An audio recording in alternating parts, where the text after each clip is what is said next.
Here we go. And I think we're live now. So this should be good. Let me just see here.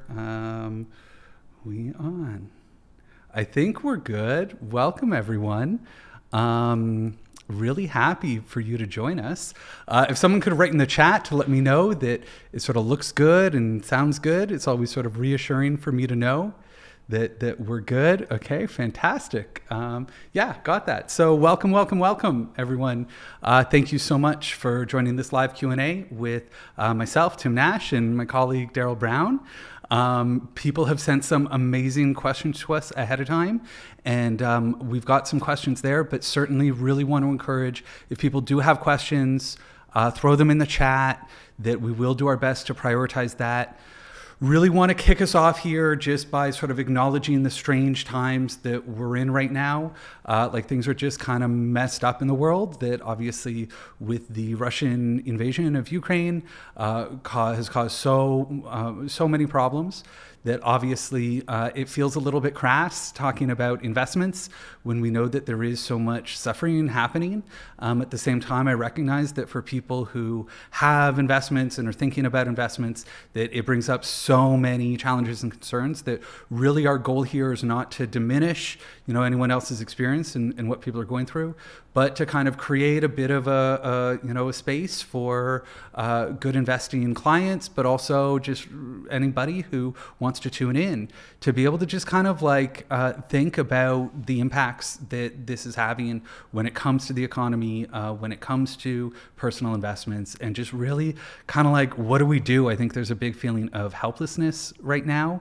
And so if we can help people at least sort of feel comfortable with things, then I think that'll be a job well done.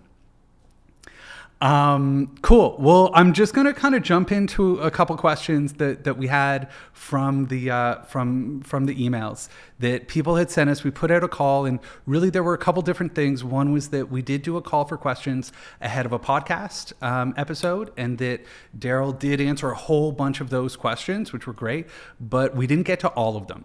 So we're going to start with sort of some of the questions that we couldn't get to then, but I think you will find that there is a little bit of a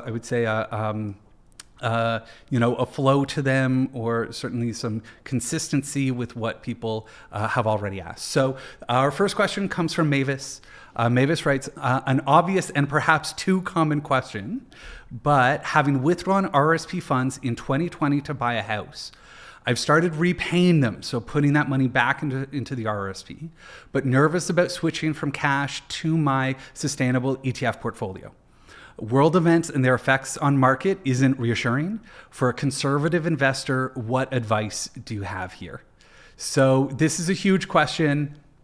I think this really speaks to the heart of what a lot of us are feeling right now. Just this idea of uncertainty about world events. So maybe Darryl, if we did a quick little overview of really what's happened, I would almost say year to date, I feel like things have really started to decline since January, but then obviously accelerated over the last few weeks. Can you give us a quick little market update on what's going on right now? Well, I think, in a very strange way, the markets have performed fairly well, and they've held up fairly well, all things considered. So we've seen the market top out in about December or so for the S&P and for a number of global indexes. And since then, they've been on a kind of steady march downwards. Now, some of that's actually reversed in the last couple of weeks or so. There's been a bit of a pop in certain indexes and for certain prices. So it's not been a straight line down. There has been some support, but really, I think the key thing that's happening is that there's that sentiment out there about how is the Ukraine-Russia situation going to unfold. Certainly, the headlines are incredibly tragic. They're moving, and they're not really inspiring for a lot of people to run out there and deploy money in the market. But all of that said, the markets have stayed fairly reasonable, I would say, all things considered. Now, that can change as the situation unfolds and new information becomes available, and we start to see how this situation may resolve itself, if it does in short order, or if this could be a prolonged situation. But I think leading into the Ukraine-Russia situation, we were already starting to see a bit of a deceleration in some of the growth coming out of COVID. So we've had a really strong 2021, and Yeah, like an I think some of that, incredible, like I mean, 2020 with the COVID crash and recovery, in 2021, I feel we're like pretty exceptional, like very above for average sure, returns over those periods, for right? sure.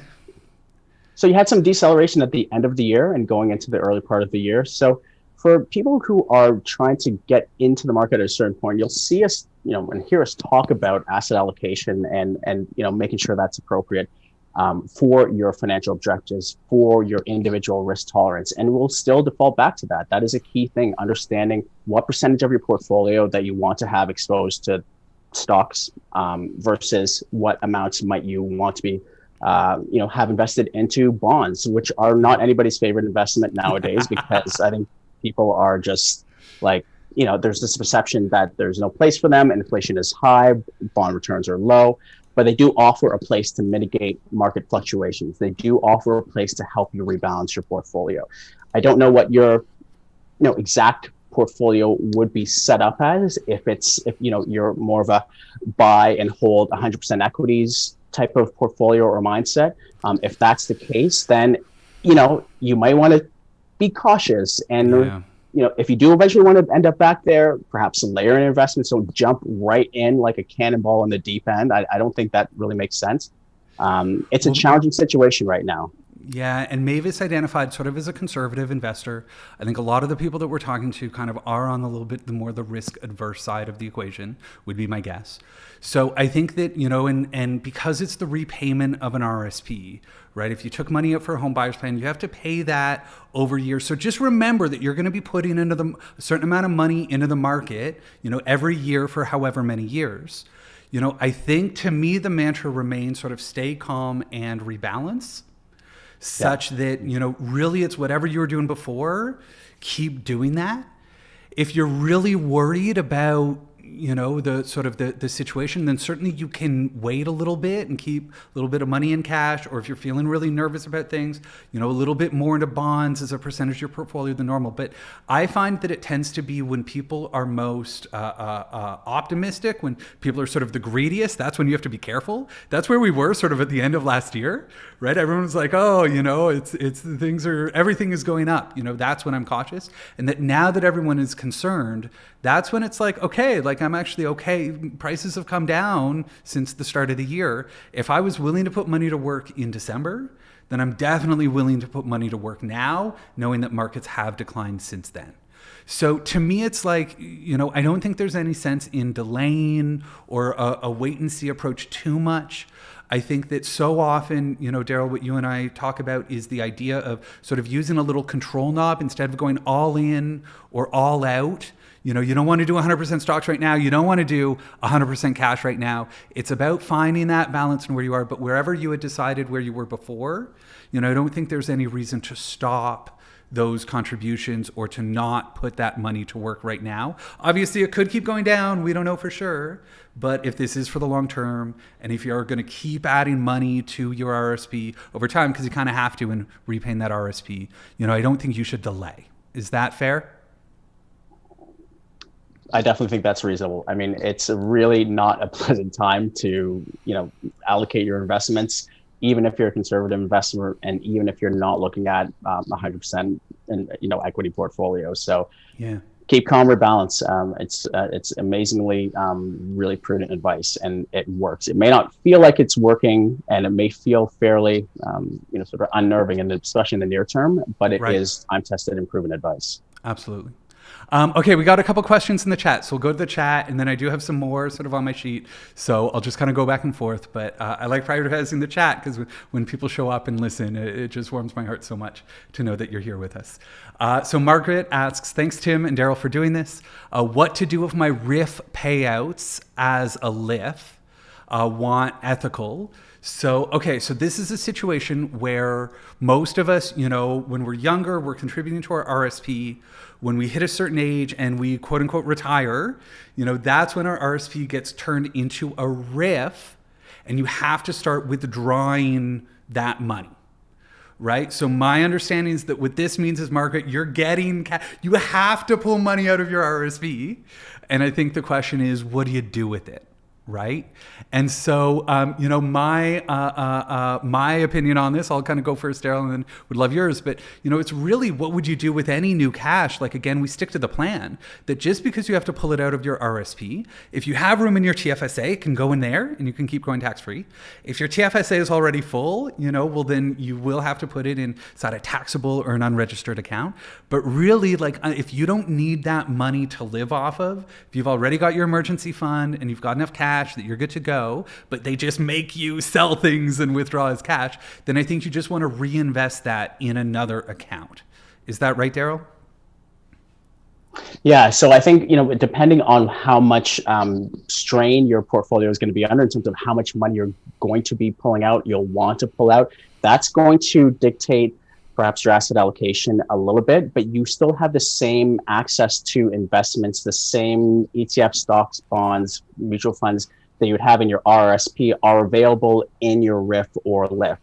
Now, once you start withdrawing your funds, you will want to, I think, just pay attention to, how much liquidity that you've got there, and making sure that you've got cash set aside in your portfolio. So when you're ready to withdraw those funds, you're not selling them at market prices, which could be up at the moment, could be down at the moment. So like Tim said, no massive difference in terms of how to think about, the composition of your portfolio and the focus on asset allocation, but you are going to start to have liquidity requirements from that portfolio. So you will want to either start raising a little bit of cash to set aside for when you do want to make those actual withdrawals from your portfolio, or have an asset allocation that at least provides you with some stability when it comes time to actually make those withdrawals. Yeah, make sure you have bonds inside your RRIF, because you're going to have to sell some of them within like the next year. Like if you did it for this year, you're going to have to do it for next year again, right? And so make sure that you've got something low risk in there to be able to write it out. And then if you want to reinvest it, and like, hey, if you've got this whole portfolio and whatever, and you're just like, Tim, I have cash and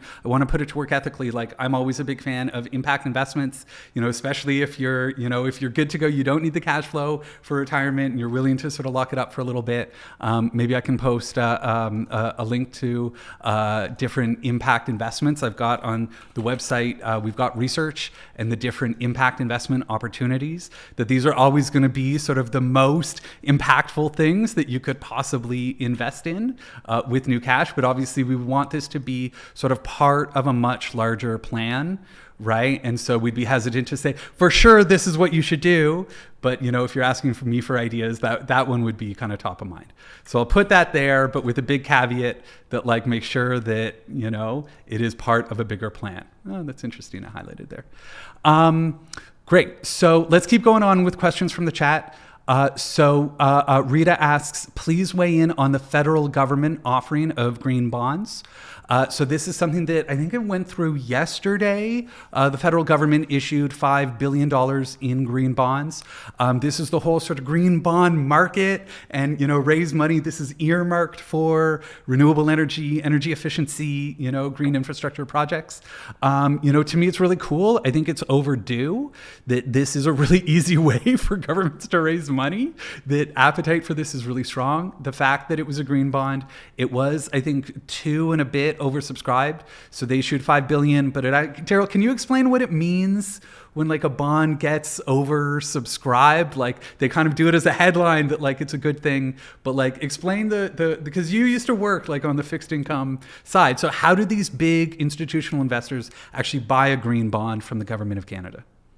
So the government of Canada, in terms of its ongoing funding needs, just to fund the operations of the Treasury, they basically work with the investment dealers and a little bit with the investors out there to really try to match the supply or the need for the federal government to borrow money versus the desire for large investment funds like pension funds or life insurance companies like the one I used to work for. It's really about matching that supply and demand. So they work together in advance of any of these offerings to make sure that there is demand and appetite for any kind of issue or issues that come to market. The federal government might say, we're looking to borrow $5 billion to invest in green energy projects, and there might be a mix of bonds that have maturities ranging from 1 year to 30 years or so. So there's a mix of different bonds they actually issue, and the investors put in orders. Basically, you kind of get the whisper talk around, what's going on, the pricing of the bonds, what interest rates that they'd be paying, and on the desk we basically put in our order. We might subscribe or want to have $100 million of federal green bonds included in our client portfolios or in our institutional portfolio.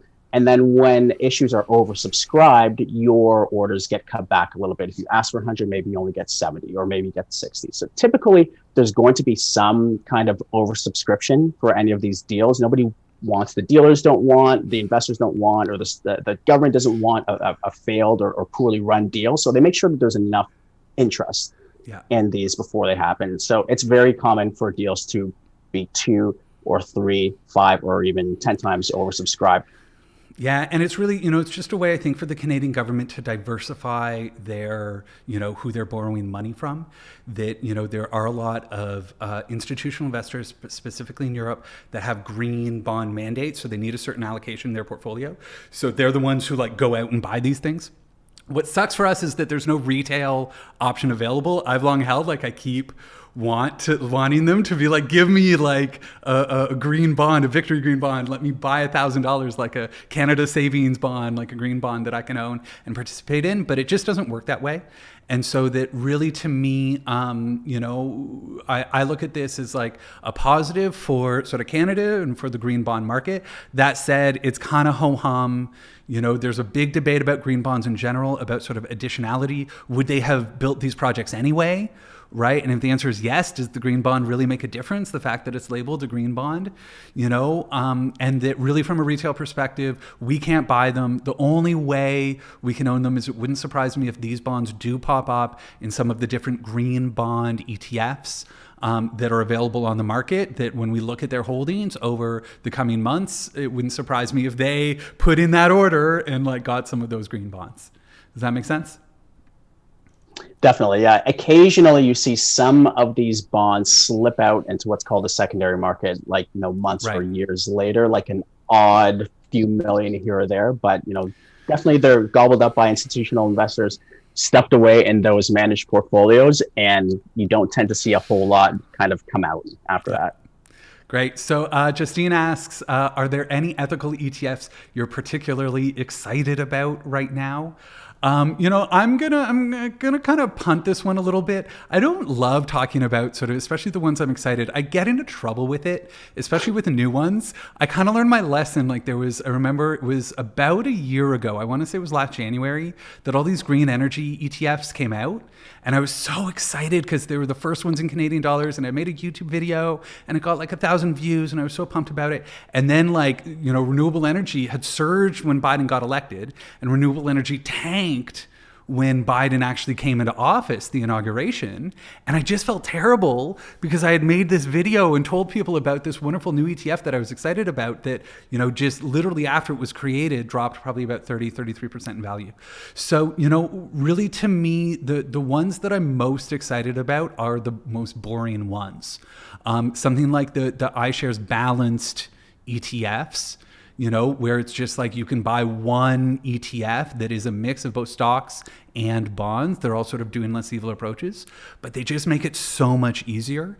I did just go through, and on my research page, goodinvesting.com/research, I just recently updated a lot of those ETF lists, and there are so many new ones, but none of them really stick out to me. And most of them I do want to dig into a little bit deeper before I provide any specific recommendations there. Okay, we did get an interesting question from Spirit Mail here. He just asked, globalization is dead. Trading blocks. This idea that, that basically, the West, and that now we're seeing who's going to buy Russian gas and oil, and that could we end up with a second trading block where, groups like China and Russia kind of coalesce together. I think it's pretty unlikely. What's happening with Russia right now is fascinating. So let's take a moment to kind of talk about it. In my mind, the response from the West has been less about, a military war, right? And to some people are upset about that. Some people understand because they don't want it to lead to escalation, that we are involved, with some pretty high stakes here. And instead we've seen economic warfare to a degree that I don't think we've ever seen before. in terms of the level of sanctions, going after the Russian market. There were sanctions on the Russian central bank that I saw, which like limiting their ability to, exchange currency, that we are putting some real economic pain on, Putin's allies and frankly, the people of Russia. And that what's been interesting to me is, I would say, this massive divestment that's taken place. Now, part of it is that the markets have been frozen, so you can't really access that. But even if you wanted to, like everyone is getting rid of their operations there. And it really is divestment from a country, that I haven't seen this since South Africa, right? That when we did have a divestment movement, but that took decades, whereas this took weeks. Yeah. So we don't know what's going to happen. I'll be clear. I have no idea. That said, this question, globalization is dead. What I'm seeing that's on giving me a little bit of inspiration is that actually, in terms of like allies or whatever, I'm actually seeing more cooperation and collaboration and consensus building than I've seen in a long time. Like the number of countries that now want to join the EU, the number of countries that now want to join NATO, the collaboration that I'm seeing kind of, again, like sometimes I think you need a common enemy, right? Like this idea that we need aliens to attack for all of humans to like actually come together kind of thing, that like having a sort of a bad guy, I think can sometimes bring people together. Darryl, I don't know if you have any thoughts on this. I feel like it's a little bit of a crystal ball. Like the short answer is going to be, we don't know. Even before Ukraine, Russia, I was a bit of globalization has reached a peak or a top. And if you recall, one of the few things that Republicans and Democrats in the U.S. actually had some consensus on was trade war issues. Like they were like, we feel like the U.S. economy and the U.S., the labor force has taken it on the chin for decades. And there was a lot of pushback, I think, in terms of some of the themes from globalization for the last 30, 40, 50 years. So I think that, globalization has, been challenged over the last few years already, notwithstanding even the actual direct supply chain issues we've seen coming through COVID, right? Like those have all really challenged the global, supply chain. And so I don't think dead is really the phraseology, but I definitely think there's going to be pressure. That pressure has started to accelerate. Trade blocks is a fun one, and I started there as an idea, like, are you going to end up with these trade blocks of, broadly supportive of democracies versus everything else sort of trade blocks? And we've got embedded systems, lots of money in the existing systems and existing trade relations. I don't think those are going to disappear overnight, but no. I think over a few decades, we could definitely see, I think at least a reversal or a cessation of the existing trend, which was like globalization, right. To almost no end. I think we've passed peak globalization, basically. Yeah, and I mean, so we'll see. We don't know. It'll be interesting to see. Certainly, I think that now people understand globalization in a way they didn't before. That I think when it comes to these global supply chains, like we're so blind to these things. I remember seeing like an art installation where it was a pair of jeans, and from like the cotton's picked here and then processed here, and then like, and the travel that a pair of jeans would do before they're sold to me in a store was just like incredible, like around the world several times. Throughout that manufacturing process. And that, really, like I kind of think of it like, I remember teaching economics at Sheridan College, whatever, this was probably 8 years ago or so. And they had a supply chain department within the business school. And I was like, who are the nerds that are studying supply chain? Like nobody wants to talk to them. This is the most boring subject ever. And now supply chains are the most interesting things. Like everyone is fascinated, like everybody understands how important this is and how, really. So it wouldn't surprise me if there is a bit more of an emphasis on localization and, bit of a pushback. That I think we've seen the risks now from being dependent on global supply chains, such that we might see more local everything, would be my hope. I'm certainly thinking about that, and kind of growing my own food and trying to, impact against some of these rising prices. Like I think it is shifting behavior a lot. So it'll just be interesting to see. I don't think we have a clear question there. So there is a question here from Justin, but I just want to come back to my list of questions before I do that one, or sorry, from Justine there.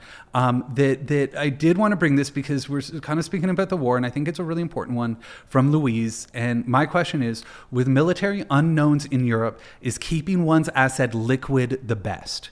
Has anyone looked into any historical literature on how to best manage one's finances during the world wars or equivalent? And so, this is the tricky thing, right? But I think at the end of the day, this is what a lot of us are worried about right now in this moment is like, what do I do about it? And so, I did a little bit of homework, and Louise, I'll put a link in the chat. There's a guy I really respect, Ben Felix. They do a podcast called Rational Reminder, and he answered sort of this specific question. And so I'm just going to put a link to his YouTube on there. But that really, kind of what it comes down to is we don't know. The problem with wars is that everyone thinks that this one is different. And if this one is different, then you can write, send out the rule book. Like, you just can't. We don't know what's going to happen if it is different.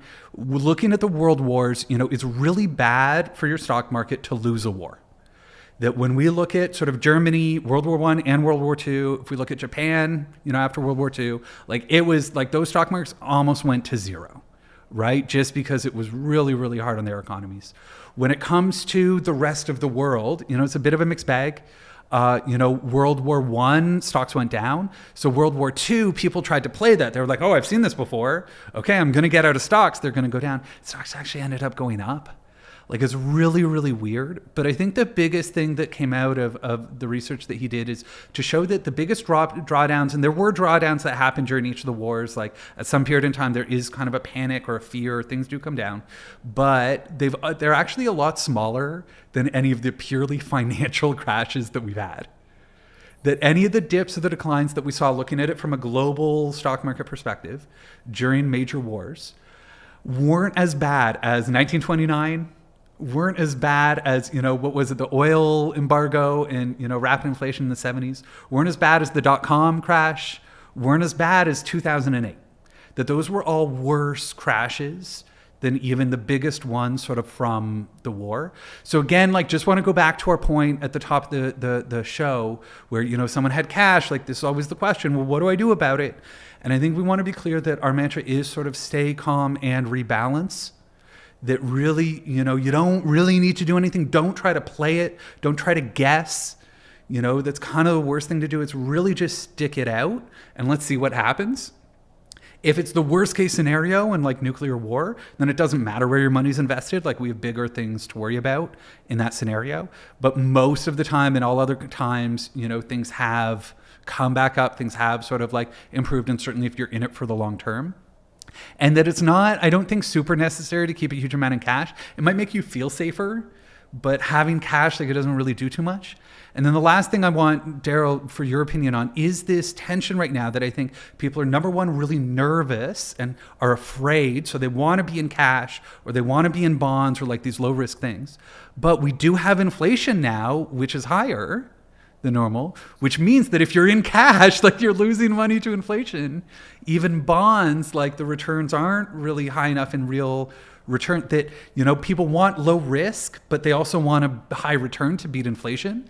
And I think at the end of the day, like, you can't have both. Is that fair? You can't. You can. And so I would push back a little bit on the notion, and it's very much out there that inflation is, and you pick the number because it's done, depending on the month, but it is a year over year retrospective look. So when we hear the headlines out there of inflation being 6.37%, people ought to really know that that number is real looking. So you're looking at the price changes from a period of time where the economy was partially frozen, the global economy is partially frozen, to a period of time where things have opened up. So inflation is going to run fairly hot. Now, I think the really interesting that's happening right now is trying to figure out what the trend is. Are we going to remain at 7% inflation for forever and forever? I don't think so. I think inflation is actually going to start falling. That doesn't mean inflation is negative. It means that the year over year changes are going to start to decline back to trend towards their normal levels of around 2%. They're not going to hit 2% overnight, but I think actually the change in inflation is going to start slowing down. What does that mean for investors who are looking for a safe place to store cash? It means that you're still in a really low interest rate environment, but I think if you really want to make an assessment about holding bonds and really more accurately factor in the idea of inflation, you really don't know what that number is, because your return is going to be your interest payment from now versus 1 or 2 years or however it might be. But you don't know what inflation is going to be from now over the next 12 or 24 months. And it could be flat. It could be, a little bit more normal. It could continue to clock in on, at 6 or 7%. But again, when you hear those numbers, that is not current looking forward inflation. That is inflation from March 2021 to March 2022. So and that's March 2021, prices were very, very depressed. Demand, everything was so we're coming from a low benchmark. So those inflation numbers, and I want to be clear, inflation can be a problem if it's like hyperinflation, if it gets out of control, but that's more of a psychological, that's more of a behavioral, everyone starts acting as if prices are going to keep going up, right? And so it's almost like a self-fulfilling prophecy, this idea of hyperinflation. I don't think we're in a period of hyperinflation.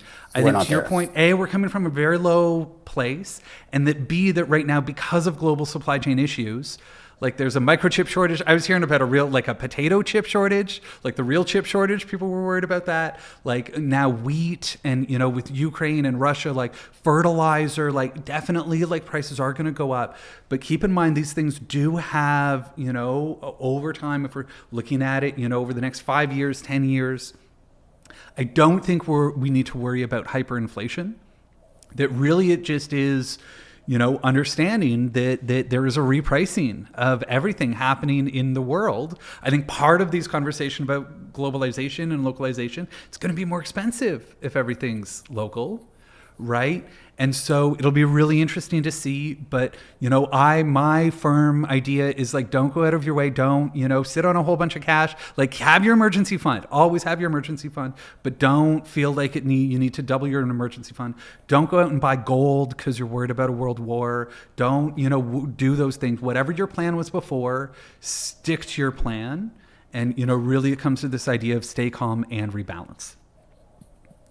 Okay, so Justine, I will get to your question right now because it does, again, involve the conflict, but through a different lens. Justine asks, do you think Russia's invasion of Ukraine and associated sanctions on Russian oil will help a global transition to a greener economy? And if so, what are the implications for ethical investors? So, and I got a couple great questions about this that I was going to cover anyway. So Justine, thank you for bringing this because you're not the only person asking about this. What I'm seeing is that, so obviously the oil market, price of oil has just shot up. I think I was looking at it today, about $110 a barrel right now, which is pretty high and certainly up from where it's been. Keep in mind that, again, it's coming from a low. Like if you remember, there was that day in March 2020 when it was like negative, right? Where it actually, so it's coming from very low prices and now it's quite high. And that really, I think that what I'm seeing in the world is a whole lot of confirmation bias. That people who wanted to see drill, baby drill, and like more oil production and who are big boosters of the energy sector are going to use this as an excuse to drill more and to increase in Canadian oil and ethical oil. And like, they're really going to push for that. People, presumably like us who wanted to transition away from fossil fuels towards a greener economy are going to be like, hey, what a great opportunity for a green economy. Let's go all in on that. And, I am optimistic that this is going to spur a lot of people towards electric cars. This is going to spur a lot of people towards getting insulation and heat pumps. Like the number of Facebook posts I've seen about heat pumps, like again, such a nerdy thing that nobody ever, like that was never cool talking about heat pumps. And now everyone's like, oh my God, you have a heat pump? Like, oh, I need all these questions about it. So it's, to me, it's definitely spurring the shift. Really what it comes down to is around the demand for fossil fuels. I think as ethical investors, we've done a lot of work on the supply of fossil fuels, right? And raising cost of capital and, or as activists, like no new pipelines or no new projects. But the demand has continued to grow. And that's the hard reality, is that the demand of fossil fuels has continued to grow at a rate that is unsustainable. And that really we need to tackle demand in a big way. Now, if prices get high enough, we will have what's called demand destruction, where this is the idea that, okay, prices get too high, it's that people can't afford it anymore. They have to switch things. Keep in mind that demand destruction tends to take place at the margins. So people living on the margins who can barely afford it, or companies, who can barely afford it, right? That they're the ones that are going to go out of business. And that really, that to me, it's now, I think we need to do everything we can to reduce the demand for fossil fuels in general. Any of these drill baby drills or let's build more pipelines, that's going to take years. If we are in a crisis right now, there are steps we can take right now to be able to reduce demand. And I'm hopeful that governments are going to take the initiative to do those things. Top of list for me, really, really simple things, but is like public transit and bikes. Like if we're talking about transportation, like just make public transit free. Like I don't know why it's not free for the next 3 months, for the next 6 months, whatever. It should just be free. All bicycle lanes, all this stuff, all this infrastructure that we need, like let people do it. Bike share, systems should be free. Like make it affordable, make it accessible, make it really easy for people to do it. It's I think that really to me, this has shone a spotlight, this conflict has shone a spotlight on the fact that we are supporting so many terrible governments with fossil fuel money. And that I hope that it's going to be an excuse to be able to speed up the green transition. But I'm expecting an all of the above. I think that, the drill baby, their arguments, they're going to get through to the people that listen to them. And I think it's going to be, we're going to see probably an effort to raise supply and an effort to lower demand. And, that would be my expectation, such that I think the implications for ethical investors are tricky. That really over the last month, it's been really crappy for me to watch a lot of these sustainable funds, that don't have any military companies and that don't have any energy stocks. Like if you divested from fossil fuels, those are the two sectors that have done the best since the war started. It sucks. So now, are you down a lot? No. Like when I look at it, maybe someone's down, 12% instead of 9%. Right, on the year because you didn't get the little boost from the energy stocks. And that if we look at it from a year ago, like they actually did better. So you're as good off as you were if you divested more than a year ago. You're sitting just fine. But I think that really to me, this is shining a light on a lot of the concerns and the issues that were already there. And I think it's going to be really interesting to see how the world, responds to this. Is that fair? I think so. I think what I'm really interested to see is the split between the economics and the use of natural gas versus crude oil, and it's really I find it kind of interesting, right? The green transition, it means different things to certain people. And having worked in the investment industry and the energy industry, previously, covering the energy industry previously, natural gas is viewed as a clean fuel by some. It's viewed as a transition fuel. So yeah. I do think you're going to see a transition for sure away from crude oil, and the supply chains and the relationships that we have, they're not going to go away, but I think that they're going to come under a little bit of pressure.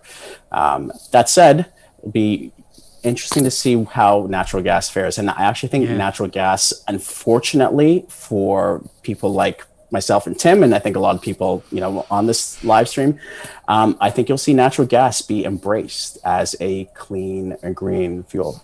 That's just cynical me speaking, though. That's fair. I mean, I'm also hearing a lot big controversy around nuclear as well. And should nuclear be included again? But again, these long lead times, like to build a nuclear plant. Oh God! And they always go over budget and over schedule. So again, with a crisis, the question is, what can we do like right away? Especially with economics, like the lag on these things are so long. Like the idea of interest rates, and okay, the Bank of Canada is going to raise interest rates to lower inflation. That takes what, like 2 or 3 years to actually kick in, and for it to go through it. Like the lags on these things are measured in quarters or years. And I think with the crisis, the question is, where can we move quickly? And so to me, that's on the demand side of the equation. So we'll see. It'll be interesting. Wesley asks, thoughts on ESG-branded ETFs, and if there are ones to avoid based on the lack of screening, for example, climate risk, or ones that you like. Tough to balance when there are ones also with lower fees. Yeah, so there's a huge amount of competition. Like I said, Wes, I just updated the spreadsheets on the research tab for goodinvesting.com. And I think I added honestly 15 to 20 ETFs. It's just bonkers how many options there are now. So if you're asking me the greenwashing ones, I mean, I'm tempted to do a greenwashing award ceremony so I can do this. There's one that sticks out to me. I think it's CLMT, the Purpose Climate Transition Fund, something like that, where, they do have climate transition in there, and natural gas, to Darryl's point, is a pretty big, part of their portfolio. So, to me, that's I was very surprised when I opened that up and saw that. And that, yeah, I mean, there is more competition among fees. So I would take a look at the list. Honestly, I don't think there's any sense to jumping into something new just because it's new or just because it's sort of cheaper. But to me, it is exciting that we're getting a much wider range, that there are so many options. I haven't seen too much action on the, squeaky clean side of the equation. That if you're looking at climate risk and the really sort of tried and true green ones, there haven't been any that, really in the last year or so, except that, so we'll see. Give me a little bit more time to sort through all the new ones. But I would say maybe in the future, I think with it getting comfortable on YouTube, now that I'm sort of done the first season of the podcast, we can get back to YouTube a little bit and start doing some YouTube reviews. And who knows, maybe I'll come up with a greenwashing award for my fund that I think is greenwashed. Christine asks, hi, Tim and Darryl. Tim, you've recommended BMO mid and long provincial bond ETFs and green/community bonds for the fixed income part of the portfolio. Do you still like these bond ETFs? So yeah, I think that, definitely we would have gone probably through a process where, we asked you kind of what you want, where you want to draw the line. If you're in provincial bonds, it's probably because you didn't want to own federal government bonds, whether it's because the federal government, funds our military, or it might have been maybe, we were chatting during the Harper era and people were really angry at the federal government and the investments in fossil fuels and pipelines. So, to me, it's there are more sort of ethical bond ETFs. I'll put in the link to the list of bond ETFs, just because there are just so many. This is where I've seen a lot of them pop up. And all I would say is that if you're just doing provincial, we might be able to get you a mix now, something that's a little bit better. If federal government bonds aren't a deal breaker anymore, then maybe you could do a mix of government and corporate bonds. But definitely a lot of new bond ETFs. This is something where, we'd want to talk about it specifically to make sure that that sort of makes sense. And that, in terms of the community bonds or sort of green bonds, that side, and I see a question from James. Hi, Tim and Darryl. Thanks for the great event. I share some of the earlier questions on bond allocations. I wonder if you have any intel on new impact bonds that can be held in registered accounts. It's the registered accounts piece that's the hard part of this. So, there is that. I do have my impact investment list. I can post that. There are some cool new options, but none of them can easily be held inside of an RSP or TFSA, that we do hold them directly with the nonprofit or the co-op. So, I think it's all I would say to this is that, yeah, I think that approach still makes sense. Bond ETFs, we might want to go a little more diversified than just provincial bonds, that if we can do provincial and federal, or some of them are even a mix of corporate and government for even more diversification. And then, yeah, certainly a mix between sort of short term, medium term, and long term, I think still makes sense. Bonds, Darryl, I don't know if you have any thoughts on bond durations. I've had some clients who are kind of upset about bonds and the performance, and they're like, Tim, I'm really angry at bonds right now. And that, that because the value of bonds does go down as interest rates are expected to go up, and a lot of that has already been priced in, we're expecting interest rates to go up, so bond prices have already come down. That sometimes sometimes I do suggest if you want less volatility, you can switch to shorter duration. So do mid and short term instead of medium and long term kind of thing. But you are sacrificing the interest rate to do that. That shorter term bonds do pay a lower interest rate than longer term bonds. I don't know if you have any sort of suggestions or insights on that. I have a funny anecdote from having worked Please. at a bond manager that used to manage like $250 billion in bonds. And year after year after year, as interest rates declined and declined and declined, and ultimately everyone thought interest rates were surely going to go up. And these are institutional desks. They actually shortened their duration. They bought more 5 and 10 year bonds, less of the 20 and 30 and 40-year bonds. And they actually ended up underperforming their benchmarks because interest rates continue to go down and down and down. And for people who don't understand kind of bond pricing, the longer duration bonds are more positively exposed to declines in interest rates. So, if you bought long bonds in your portfolio right now and the economy started to go sideways or rolled over and interest rates started to float back down, then your long bonds are going to do well. But the challenge for a lot of people is we've been in this period of time where, bond prices have not done well. This very short period of time in the last 6 months or so, bond prices have not done well. Inflation is up. There's a lot of pressure there. And yes, I think it's reasonable to go to, like a 5-year or 10-year or, short, medium durations. There's not necessarily the need for a lot of retail investors to invest in long duration bonds like 30-year bonds, unless you're like a retiree and you want to create like a bond ladder, which is kind of a nerdy thing that bond investors might do. So duration, short to mid, yep, that's reasonable. But, we'll see. Interest rates could go sideways from here, go down. And, that's completely contrary to where I think a lot of people are expecting rates to go, which is, pricing in 4 or 5 or 6 rate increases this year. Yeah, I mean, and this is the idea. I think expectations are that interest rates are going to go up. We've already seen one increase. There probably are going to be more coming, but you never know for sure, right? And I just want to remind people the job that bonds do in our portfolio, right? We're not trying to get rich with bonds. If you're looking at the performance and you're just like, I haven't been making enough money, I don't like bonds, then, you're looking at it wrong, because bonds are there to lower the volatility of our portfolio. Right? They are there to stabilize things as much as possible, and they're there to earn us interest every single month. So people see a lot of these like decline in the price of the bond ETF and the share price, and they're like, look how much they're down. But they're not accounting for the interest that you're earning every single month or every single quarter, those interest payments. And it's probably not enough to offset the decline, right? Like, I get it, your bonds are still down, but they're not down as much as you think they are when you look at it and you see the big red number in terms of sort of unrealized loss. That doesn't include the interest rates that you're getting.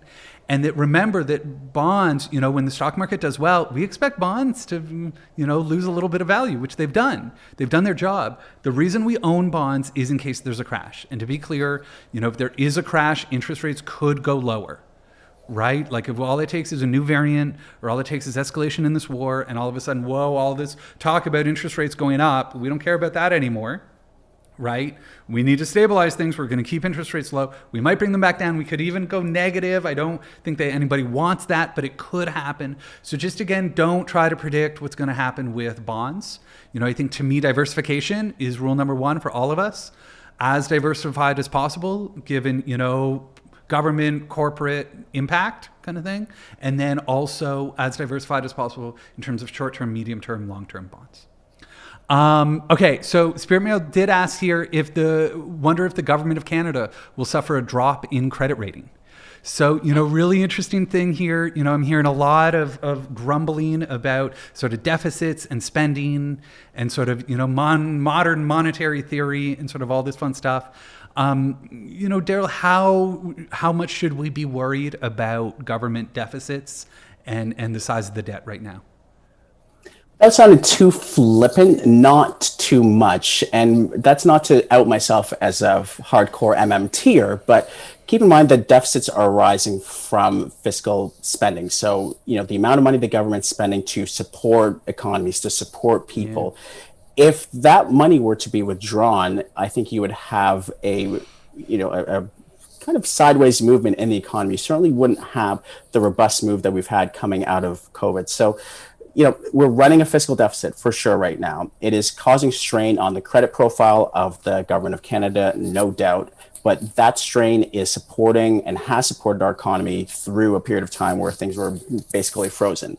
As we move forward, should we be concerned about an actual credit rating decrease? I'm going to be someone who, having worked at a bond rating agency, will tell you I don't think it matters as much as people think. I think you could absolutely see a credit rating decline, either in the outright AAA rating or in the decline in the outlook. You could see that. But I think that means what you're seeing there is the government continue to spend, continue to reflate in a healthy manner the economy, and really try. And I think that's a key thing, to consider it as a reflation trade. And I don't have the same concern that a lot of the graybeards have, where, oh my God, we're overspending and this is totally unsustainable. Obviously, we're not going to keep spending at the intent is to not keep spending at this rate for like 30 years. But yeah. I think the intent right now is to spend, get the economy reflated, and that is going to result in a significant debt, and we're going to see some tax increases. Sorry to a lot of people out there, but that is how we're going to resolve a lot of the spending that has come out of the pandemic. Yeah. Whew. Now, I did note I'm not going to scroll down on the chat anymore. I think there was some YouTube sort of comment things, so I'm going to ignore that. But I'll just say I probably won't take any more questions. I'm looking at the time. Want to be respectful of Darryl's time and everyone. But we will get through sort of the last few questions that are here. So Fernando does ask, how do people get in on these Government of Canada green bonds? Really, you can't. It's going to be up to, there are some green bond ETFs. One ticker comes to mind, NSCB. That's the National Bank Sustainable Green Bond ETF. I'm guessing that one will be like the first one where they'll show up, but it'll obviously only be part of that ETF. Kim asks, thank you, Tim and Darryl. Great conversation. What are the best ESG companies that are also solid dividend giants?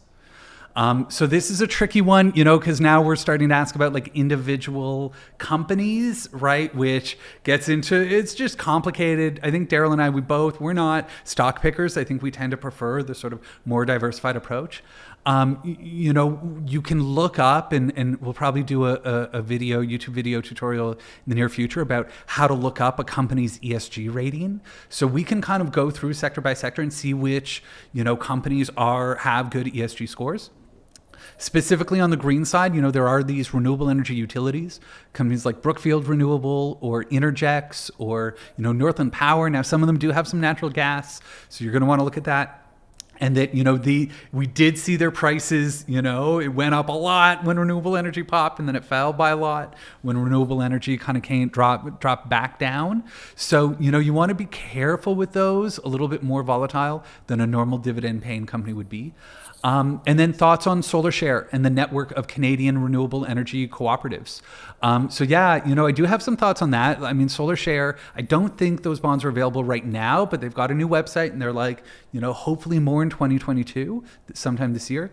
That said, there are no new projects in Ontario. So as far as I'm concerned, in Ontario, it's dead until, we get a new government, which might happen in June, but we just don't know. But that really, to me, like there aren't a lot of these projects being built, meaning that, there's no need for these organizations to raise money. So, my thoughts on them are that I like them and I want them to be raising money and building projects. And I am sad that they are not. Okay, here's a question, and I'll throw this one to you, Darryl. It says, hi, Tim and Darryl. What would be your advice to people who want to get into the housing market for the first time? P.S. Tim, thank you for being a great professor back at Sheridan. So I'm honored. It's one of my former students on this. I'm so delighted that you could join us. But man, the housing market, Darryl, like if you're a young person trying to buy a house right now, especially in Toronto, like, do you have any advice? Not really. Find rich parents, which is frankly the untold story about like how anyone's affording houses nowadays. Yeah. And I'm saying that kind of half facetiously, but like it's really an untold story. I think people Yeah. who are looking around at home prices, not just the amount, but wondering how people are buying homes, that's a big part of it, is generational wealth transfers. They've Yep. supported home prices up until now. People, young people, if you're banging your head against the wall trying to get in there, just know that you're up against that, right? Like, Yeah. and when I mean, and I posted this on Twitter, I think about a month or so ago. When I mean like intergenerational wealth, I'm talking like, a down payment several years ago, which is now 400K in equity, which is matched by another side of the family of another 400 or 500K in equity. Like that's what's going on in the housing market, right? Mm-hmm. Like that's who you're up against. So ways to try and get in. I'm not advocating for this, but I did speak with my brother-in-law who he actually bought with another couple in Newmarket, and it's an idea that is it's controversial. It doesn't work for everyone, and We have a there's few lots clients of things who have experienced co-housing, and for better for worse, it is tricky because personalities come into it, right? So you kind of got to know what you're getting into, and you have to go into it with eyes wide open. But definitely, like I was walking around the Annex neighborhood today and looking at some of these houses, and they're huge, Darryl. Like some of these like single detached homes are huge. Oh yeah. And that, you could easily live it, like the idea of like a couple with like a dog and one kid, owning a huge family home, it just doesn't make sense. So I like that as a creative solution.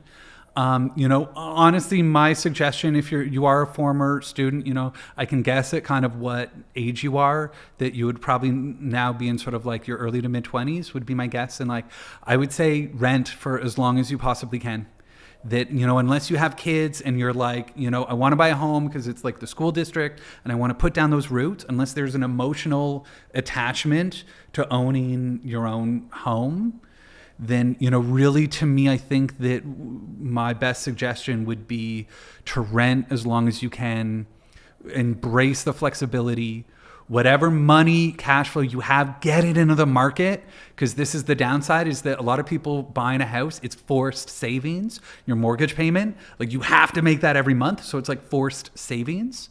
So if you're not going to do that, make sure that you are forcing yourself to save and invest, right? To be able to get the money in the market, to be able to get that capital appreciation, and that, let's see what happens. I would, I want to say give it a year or two with interest rates and the housing market. Like part of me feels like something's got to give.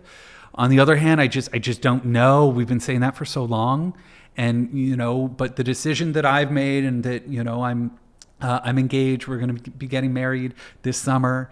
And, we've thought about it, and like in a dream world, it'd be nice to be able to buy a house. And we do have a little bit of parent support, not the sort of numbers that you were talking about, but we do have a little bit, but it's not enough. And it's not worth it in my mind anytime I crunch the numbers. Right? Like really understanding that, so, it really, really sucks for young people right now. And, I wish I had better advice. Please. I was going to say one thing, Tim. If you have the ability to work remotely, there are still some options out there for you. So there are still some affordable options out there. If you want to live in other places in Ontario, absolutely. And I think that's, so I've seen so many of my friends who do want to buy a house, who can afford in Toronto, being pushed into other markets. And that's definitely a possibility. But that's why I say, like, until you have to, like, until you make that decision where it's like, okay, we really want to buy this for sure, what we want. If you're just like, I think I should buy a house because my parents have told me, and it's like, a signpost on the way to adulthood that I should own my own house. Like, don't do it for a reason like that. Do it, for, I would say, if it's got if it's something you really want, this is what you want. Okay, great. And so Jason asks, do you have any suggestions for ethical ETFs focused on emerging markets that would complement ETHI and WSRD? Jason, man, emerging markets has been so challenging, especially with Russia. How many of these ESG emerging markets ETFs had an allocation, and, maybe only 4 or 5%, but like had an allocation to Russia, and do you want that? And a lot of these emerging markets ETFs have a 30% allocation to China. And like, they're going to be the next one. Like, do you want that? So we just don't know. That said, there aren't really any great ones. If you go into US dollars, I do like SDG, is an ETF focused on the Sustainable Development Goals that does have some emerging market exposure. There is the iShares does have the ESG Advanced for US dollars for emerging markets. EMXF, I want to say, is the ticker symbol for that one. And then, one that I would look at that I think to me is really interesting that I've been keeping an eye on is FRDM, Freedom. And this is an emerging market ETF that they don't really look at the ESG of the companies. They more look at the corruption levels of the government. And they use different corruption things. And so they had zero exposure to Russia. They have zero exposure to China. Now, there are going to be some companies in there you're not going to want to it's not fossil fuel free. They don't do ESG analysis of companies. But, I think we're now starting to see some of the biggest ESG risks when it comes to emerging markets are on the government side of the equation. And that's what FRDM looks like. So those would all be ideas. Unfortunately, they're all in US dollars, which is kind of a pain. That, with no risk gambit, we still kind of have to do that, or pay those currency exchange fees. So I think that's about it. Cool. I think that's a good place to stop. I can see I'm just really worried about scrolling through because I think there were some terrible messages that got deleted that might still be on the screen if I do scroll down. And I'm looking at the time now, so I think that's a good place to wrap up. If we didn't get your question, I'm sorry. We will hold more Q&A sessions in the future. What I will commit to is another session in about 2 weeks where I'll come in. I think I'm going to do this one solo. I think Darryl's taking a little bit of time off, and so we'll let him enjoy himself. And that I'm going to come in, and it's been a little while since I've sort of updated my big presentation that, when I go around and do things, I haven't given an in-person talk for, it's been so long. And that these webinars, I haven't been asked to do as many, but I'm starting to do some now. So I've been revamping my presentation. And I'm going to pilot that in 2 weeks' time. So we'll be back, I believe it's on March 7th, and we'll do sort of same time and same YouTube channel. If you like this, please like the video, subscribe. I mean, that's a huge help. If this was useful at all, obviously, you can ring the little bell and then you'll get a notification anytime we go live or anytime we do post new content. So please, please, please engage, all those fun things that you do to support YouTube creators. I'm very, very grateful when people decide to do this. Thank you for your wonderful questions, for spending this time with us. Hopefully you come out of this a little bit reassured, a little bit calmer, and at least with a game plan so that you understand that really the best thing you can do right now is to stick to your plan. And certainly, if you do need any more help, Darryl and I are here for you. Darryl, I'll give you the last word. Anything you want to say to the good folks on YouTube? Oh, stay calm and rebalance. The information flow is, we've never seen anything like it. So stay calm, rebalance, stick to the plan. Yeah.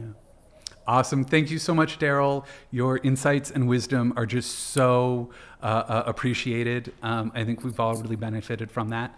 So you look after yourself. Everyone, look after yourself out there. Take care of you and your loved ones, and we'll talk to you soon. All the best.